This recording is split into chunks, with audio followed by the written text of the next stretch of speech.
What's going on, everyone? So LeBron James got his guy in JJ Redick. LeBron James and JJ Redick both did the podcast together, which, yes, I understand people have concerns and reservations about JJ Redick, which is understandable. But JJ in his basketball mind is very well respected. It was very well respected by LeBron James.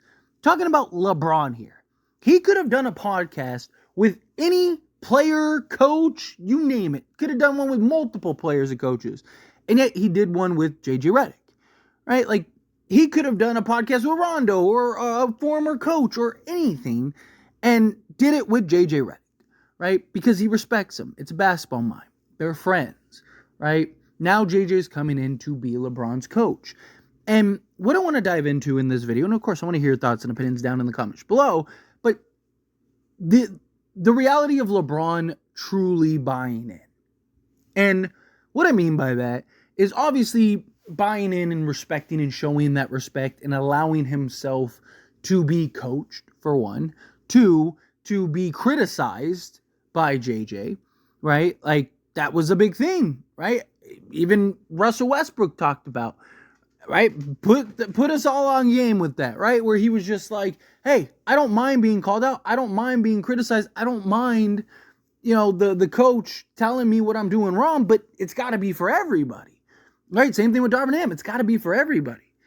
You can't just be calling out the role guys or calling out the guy that using other guys. It's got to be, it starts at the top, right? Your stars, if your stars aren't willing to be coached, if your stars aren't willing to respect the coach, if your stars aren't willing to buy in and take criticism, all of that, then guess what? The ducks aren't going to fall into a row. But if LeBron is willing to step up, like if I'm LeBron, I'm telling JJ, hey, I don't care if I have a 30-30-30 game. If I miss an assignment or I do something, you call me out just like you would the rest of them, right? You lead from the front. You don't lead from the back.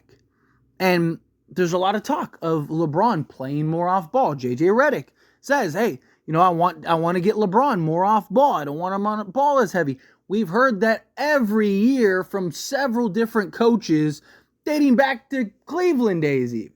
All right? And yes, LeBron is better than he was, early years, but he's still very ball dominant. He's still very high usage. And it's one thing to say, because LeBron has talked about how he wants to play more off ball. But it's one thing to say that, it's another thing to actually do that.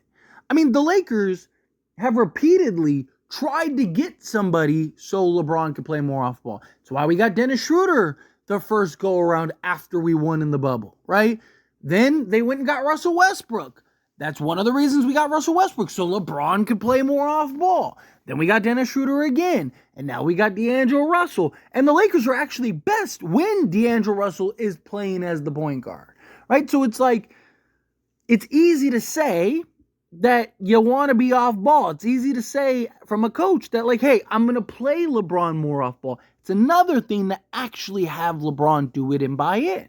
Now, look, LeBron is an incredible player, an incredible talent. Right? He's 40 and he's still playing like he's 27. Like, it's unbelievable. As old as he is, as many miles as he has, all that, he's still a top 10 player in the league. And it's unprecedented. It's unbelievable what LeBron's been able to do.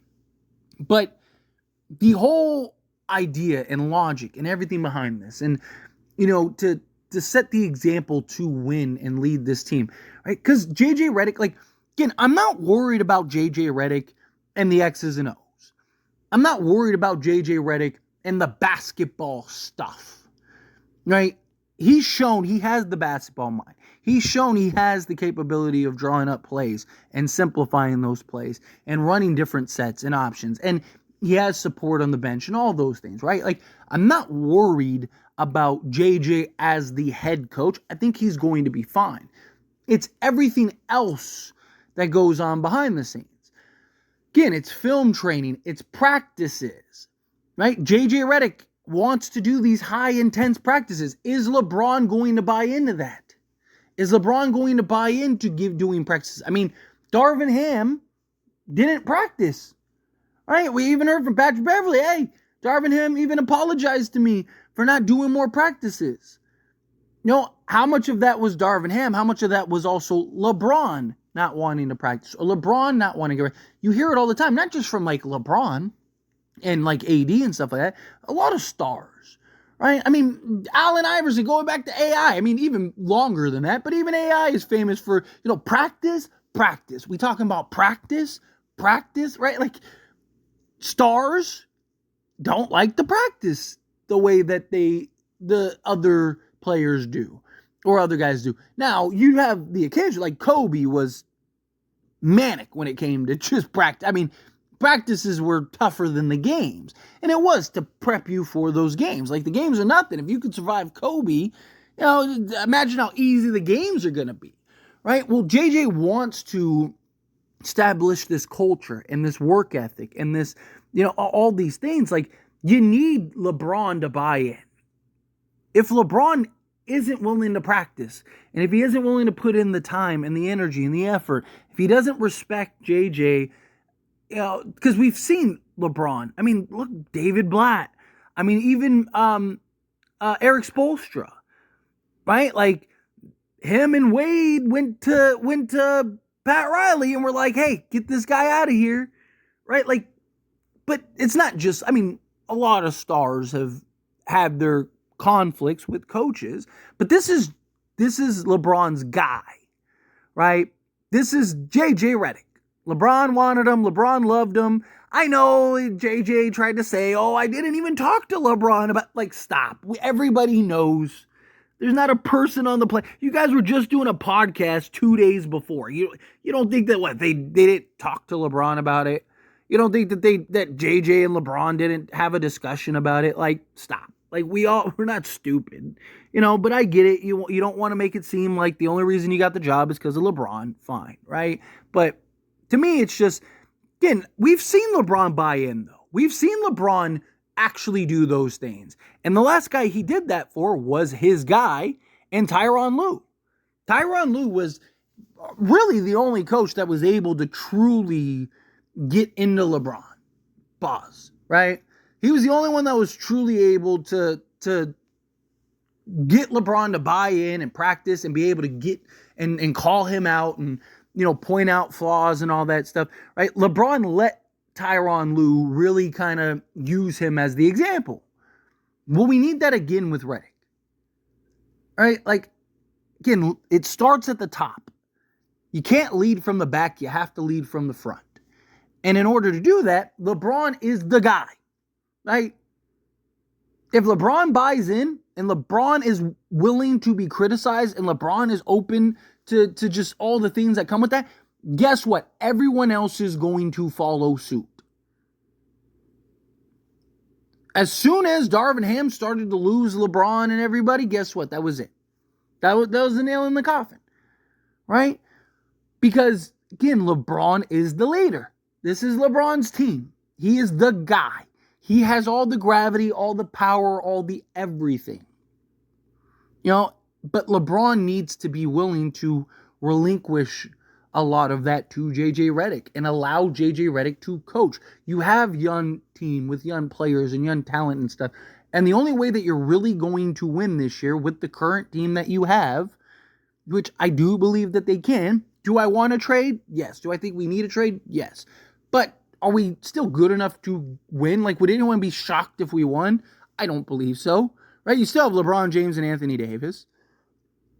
But the only way you're really going to exceed those expectations is by LeBron allowing to be coached, as well as getting everyone else on the same page, getting everyone else bought in.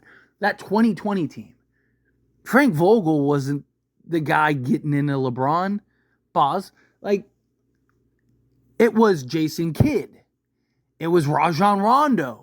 It was Jared Dudley. It was Phil Handy, right? It was Lionel Hollins. It was these other guys. It's not a coincidence. As soon as Jason Kidd, as soon as Jason Kidd left the Lakers, everything went downhill for Vogel. All of it went downhill for Vogel. Why? Because Jason Kidd was the guy that LeBron respected. Jason Kidd was the guy that could tell LeBron, no, knock it off, or call him out. Hey, you missed this assignment. Dude, what are you doing out here? Right? Like, oh, but then I don't want to hear excuses. What is this? Come on, you're the leader, right? What is this? And LeBron allowed that because he respected Jason Kidd. And he was willing to listen and be coached by Jason Kidd. It all hinges on LeBron James. Not just his play, not just his performance. Right? We know what we're going to get in that regard. But the only way JJ Redick is going to have proper success right out the gate is if LeBron James allows JJ to be the coach. And he doesn't try to undermine him and also. Look, and I'm not even talking about, because a lot of people like to bring up and point to, like LeBron taking the clipboard and calling out plays or, changing the play and stuff like that. And Darvin Ham even came out and said, no, I give him that freedom. I don't mind that. Those things don't bother me. Right? I believe a coach should be open and allow your player, especially somebody as gifted as LeBron, to change the play if necessary. Right? A coach only sees and is only able to do so much. It's why I'm so critical of players and defend coaches so much, right? Because again, you could have the best coaching, the best preparation, the best everything. It's up to the players. The players play the game. The players execute. Coaches can't control, players going off the rails or not hitting shots or not rebound. You can only control so much. But coaches also only see so much because you're on the sidelines. You're not in the thick of it. You're not seeing all the things that are going on. So yes, if somebody like LeBron sees something that is consistently developing and he can exploit it, go.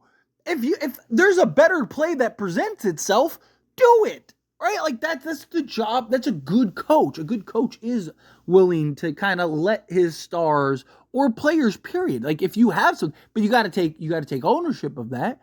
If you change the play and it doesn't work, guess who's getting, a foot in their behind? It's you, right? So again, there needs to be that balance. But to me, all of this really hinges on LeBron. All of it. We go as far as LeBron is willing to buy in. But anyway, as always, this is a discussion. I pass a question on you. Let me know your thoughts and opinions down in the comments below. What do you think? How do you feel? What are your thoughts? Do you agree with me? Do you disagree with me? Are you somewhere in between with my points? Again, however you feel, whatever your thoughts are, I'd love to hear it. So let me know down in the comments below. That being said, if you haven't liked this video, hit that like button. Helps me a lot, so we enjoy these types of videos, and I truly appreciate it. Not subscribe channel, hit that subscribe button. Turn on the bell notifications. Appreciate y'all. See you in the next one. Thank you.